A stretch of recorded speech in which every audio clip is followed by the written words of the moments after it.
እንዴት ናችሁ የቻናል ቤተሰቦች? በያላችሁበት ሰላማችሁ ይብዛ። ዛሬ በሌላ ቪዲዮ ተመልሻለሁኝ። ዛሬ ይዤላችሁ የመጣው አማርኛ ቃላት ምስረታ ይሆናል። እንደተለመደው አማርኛ ቃላት ምስረታዎችን በሚገባችሁ መንገድ እሰራላችኋለሁ። እየገባችሁ ዩቲዩብ ላይ ተለማመዱበት። ቪዲዮውን እያዞራችሁ ይዩት። ላይክ ሼር በማድረግ እኔን አበረታቱኝ። ሁሌም ከፊደል ጀምሬ እለቅላችኋለሁ በዚህ ቻናል። አሁን ምን ሄደው ወደ ቃላቶቹ ማንበብ ይሆናል። የፊደሎችን ድምጽና ቃላት እንዴት ማንበብ እንዳለባችሁ እንለማመዳለን። ብዙ ደቂቃ አልቆይም። አብራችሁ ከኔ ጋር ተለማመዱ። ቀጥታ ወደ ቪዲዮ ገባለሁ። ኦኬ፣ መጀመሪያው በዚህ በአረንጓዴ የጻፉት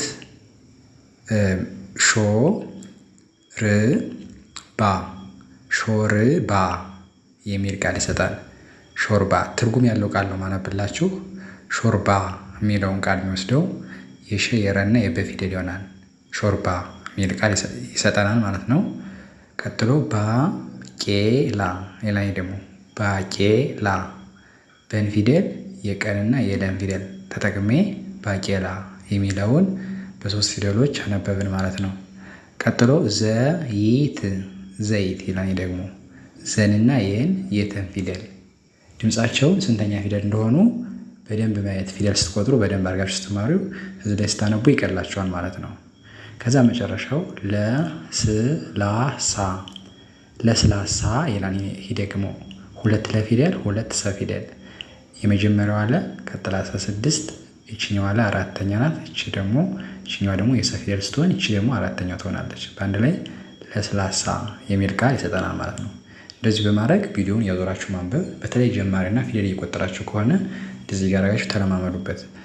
መጀመሪያው ሾርባ ይላል፣ ከዛ ባቄላ፣ ከዛ ዘይት፣ መጨረሻው ለስላሳ የሚሉ ቃላቶችን አነበብን ማለት ነው። ቀጥሎ ደግሞ ፓስታ ይላል።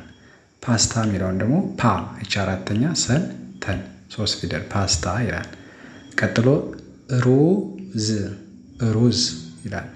ሁለተኛ ስድስት ሩዝ ይላል ማለት ነው። ከዛ ቡና ይላል። ደግሞ ሁለተኛ እና አራተኛ ቡና ወዳች ጽፉ ሁለት ፊደሎች በአንድ ላይ አድርጋችሁ ማለት ነው። መጨረሻው መክፈቻ መንና ከን ፈንና ቸን መንከን ፈንና ቸን ፊደል ተጠቅሜ መክፈቻ የሚለውን ቃል አነበብን ማለት ነው።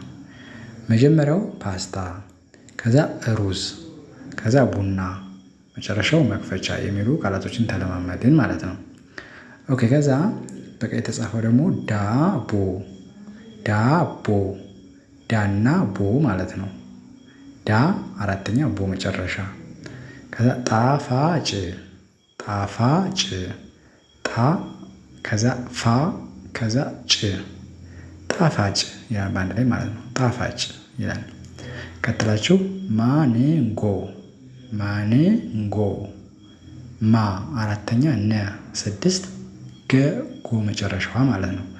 ማንጎ ይላል ማለት ነው። ከዛ መጥበሻ ስታነቡ እንደኔ ፊደሎችን ቆጥራችሁ በመለማመድ ስታረጉት ግልጽ ይሆንላችኋል ማለት ነው። መጥበሻ ይላል ማለት ነው። ዳቦ፣ ጣፋጭ፣ ማንጎ፣ መጥበሻ የሚሉ ቃላቶችን ይሰጠናል ማለት ነው። ኦኬ፣ ቀጥሎ ደግሞ እርጎ ይላል። እርጎ አን ፊደል ረንና የገን ፊደል እርጎ ይላል ማለት ነው። ከዛ እንቁላል ይላል። ደግሞ እንቁላል አን ፊደል ነን ቀን ለን ሁለቴ ላና ለ አምስት ፊደሎች ናቸው። ረዘም ሲሉ ቆጥራችሁ ማንበብ ተለማመዱ። እንቁላል ይላል ማለት ነው። ከዛ መላጫ ይላል። ደግሞ መን ለንና ጨን ፊደል መላጫ ይላል ማለት ነው። ከዛ መጨረሻው እንጨት ይላል። ደግሞ አን ነንና ጨን የተን ፊደል በመጠቀም እንጨት የሚል ቃል ይሰጣል ማለት ነው። እንጨት የሚል ቃል ይሰጣል። እንዲያደርጋችሁ ማንበብ። ደግሜ ላንብበው። እርጎ፣ እንቁላል፣ መላጫ፣ እንጨት የሚሉ ቃላቶችን አነበብን ማለት ነው። እንደዚህ ያደርጋችሁ ተለማመዱ። ከዚያ በዚህ በሰማይ የተጻፈው ደግሞ ወተት ይላል ማለት ነው። ወንና ተን ሁለት ጊዜ ተና ት ማለት ነው። ወተት ብላችሁ ጽፉ። እነዚህን ቃላቶች መጠቀም። ከዛ አይብ አይብ አን ይልና በፊደል አይብ ይላል ማለት ነው።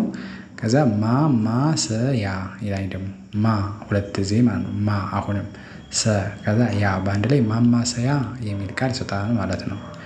ከዛ ጥብስ ይላል ደግሞ ጥብስ ጥና ብስ ሁሉም ስድስተኛ ድምጽ የበና የሰ ማለት ነው። ጥብስ የሚል ቃል ይሰጣል ማለት ነው። እያደረጋችሁ ማንበብ መጀመሪያ ወተት ከዛ አይብ ከዛ ማማሰያ ከዛ ጥብስ የሚሉ ቃላቶችን አነበብን ማለት ነው። ኦኬ አሁን መጨረሻው በአረንጓዴ የተጻፈው ዱቄት ዱ ሁለተኛ ነች እዚህ ጋር ቄ አምስተኛ ተስድስት ዱቄት ይላል ማለት ነው። ከዛ ስኳር ይላል ደግሞ ስኳር ስን ኳ ከዛ እረ ስድስተኛ ስኳር ከዛ ቁርስ ቁርስ ቁ ሁለተኛ ረ ከዛ ስ ቁርስ ይላል ማለት ነው። መጨረሻው ሰላጣ ይላል ሰን ላና ጣ ማለት ነው። በአንድ ላይ ሰላጣ የሚል ቃል ይሰጣል። እንደዚህ በማድረግ ማንበብ ዱቄት ከዛ ስኳር ከዛ ቁርስ መጨረሻው ሰላጣ የሚሉ የተለያዩ ቃላቶችን ተለማመደ። እንደዚህ ያደርጋችሁ በደንብ ማንበብ መከታተል ደብተር ላይ መጻፍ ብታደርጉ ዩቲዩብ ላይ አማርኛ ማወቅ ትችላላችሁ ማለት ነው። በግል ማጥናት የምትፈልጉ ደውሉና አናግሩኝ። ኢሞ፣ ቴሌግራም፣ ዋትስአፕ ላይ ሀይ ብትሉኝ እመልስላችኋለሁ ማለት ነው። የዛሬ ቪዲዮ ይህን ይመስላል። ነጥብ ያለ ነው። በሌላ ቪዲዮ እስከምመለስ ሰላም ሁኑ። ቻው